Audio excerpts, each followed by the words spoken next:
10 years of self-sabotage in one video. So let me say this straight away. You have already got greatness in you. I'm not trying to say that in some motivational quote Instagram type way, not in a believe in yourself type of way, in a very frustrating and painstaking way. Because if you didn't, this video wouldn't hurt so much, because the frustration you feel isn't because you're incapable, it's because you already feel the gap between who you are and how you're living. Let me say it again, between who you are and how you're living. And self-sabotage is what turns that gap into a full decade. So this video is 10 years of my fuck-ups and my mistakes in one lesson. Not to impress you, not to shock you, but to save you time. Learn from my mistakes and my fuck-ups, because I've made enough of them. Because to get to this point in my life didn't need to be this hard, but it taught me valuable lessons. So here's the lie about self-sabotage. Most people think self-sabotage looks dramatic, rock bottom, explosions, big obvious mistakes, but it rarely does, because self-sabotage is quiet. It's, I'll just start tomorrow. It's just one night. It's, oh, I deserve this. It's numbing out instead of facing the discomfort head on. And this part here is the most dangerous bit. Self-sabotage doesn't feel like destruction. It feels like relief. At least at first it feels like relief, because drugs and alcohol don't ruin your life overnight. If anything, they're quite fun and exciting at first. But let's talk about drugs and alcohol properly without all the pretending, because they feel fun, they feel exciting, and they feel like freedom, but they also ruin your life in ways that you don't notice until it's too late. Trust me, I've been there. It's not the visible stuff that's obvious, it's the invisible stuff behind the scenes. Your discipline, your self-respect, your ability to sit with discomfort. Most importantly, your momentum. I didn't just party a bit too much. I went through multiple addictions: weed, coke, ketamine, drink. But when I found out about ketamine, that's when it took the darkest, worst turn. And that's the one that nearly finished me. Because ketamine didn't just show up at chaos at first. It showed up like a fun little escape. And I'd give myself every reason that it was okay.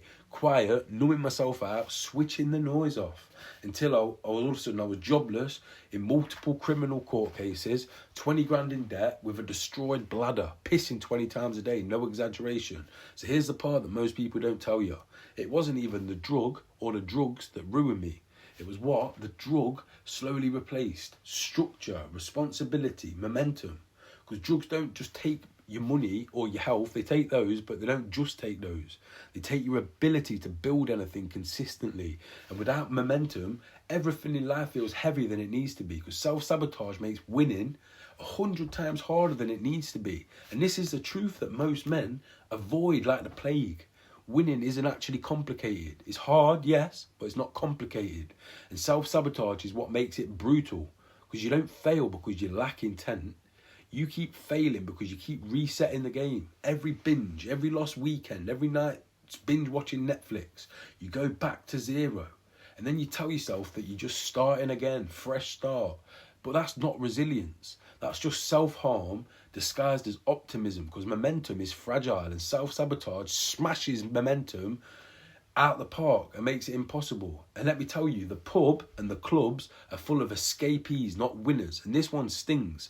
You will not find winners in the pubs or the clubs. You will find people trying to escape from their shitty life, escaping stress, responsibility, escaping the feeling that something is missing. I spent years around that energy, and it's contagious. Complaining, blaming, gossiping, laughing things off, and normalising being average. And then I found the boxing gym, and thank someone for that. And it's not even because of the fighting, it's because of the people you meet there. Business owners, disciplined men and women, people from all walks of life who show up even when they don't feel like it, to push themselves and better themselves. No excuses, no drama, no pretending, because your environment either feeds self-sabotage or it builds momentum. There is no middle ground. So let's talk about momentum and how it changes how people treat you, because this one's uncomfortable, but it's true. People are always watching how you live, because when I was off the rails, people distanced themselves from me. Without me realising, they gossiped and they lowered their expectations of me and expected me to fail. And no one even said it to my face. They didn't need to.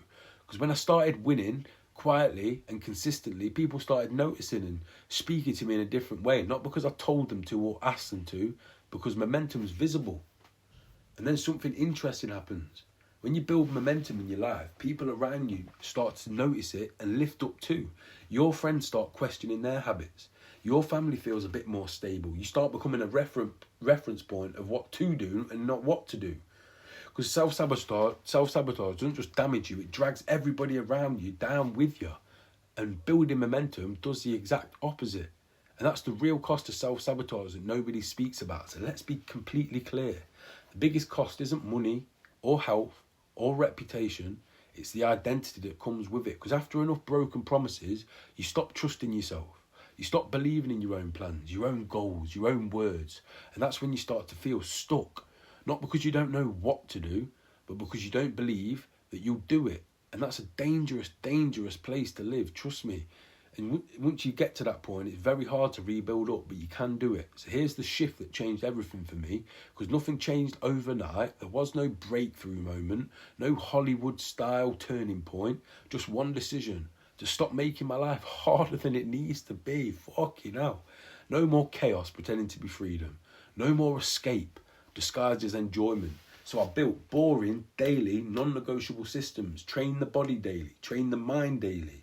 Remove the choice and the easy options, because when you don't build structure, self-sabotage builds one for you, and it's ruthless. It really is, because you don't need more motivation. This one's so important. Let me say it again. You don't need more motivation. You don't need another podcast. You don't need another book. You don't need anything. You don't need more inspiration. You need momentum. And momentum doesn't come from intensity. It comes from showing up on the boring days, on the flat days, on the good days, the days where nothing's wrong but nothing quite feels right. I'm sure you can relate to that one, because momentum's built by doing the small things consistently while everybody else negotiates. So if you're still drinking, using drugs, escaping, I'm not here judging you. I get it, honestly, and it's a horrible cycle to be caught in. But be honest, is it helping, or is it keeping you stuck exactly where you are? Because self-sabotage always feels like relief in the moment. It feels good. And momentum feels uncomfortable at first.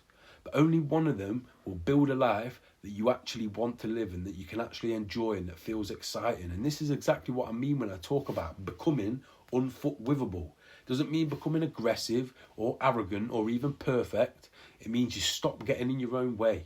It means you start keeping your word to yourself, so your word actually means something. You start building systems that work on the good days, on the bad days, and you protect momentum like it matters, because it fucking does.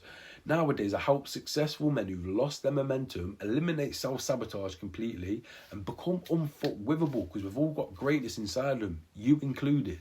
And it's through the daily systems that rebuild that self-trust. So if this video's landing uncomfortably, good. Comment the word blueprint and I'll send you the exact system I use with my private clients, or click the link in the description and get your free download. Not motivation, no pat on the back, feel good, just structure. Because you don't need to become somebody new. You need to stop sabotaging the person that you already are.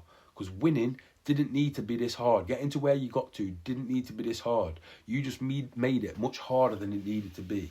So I'll see you in the next video, but don't bother clicking onto the next video if you're not going to get your free copy of the Become Unfuckwithable Blueprint, the system that's changed my life and changed so many of my clients' lives. And if you need proof that it works, click on the website and look at all the client wins, the testimonials. The proof is in the pudding. So I'll see you in the next video. Let's fucking go.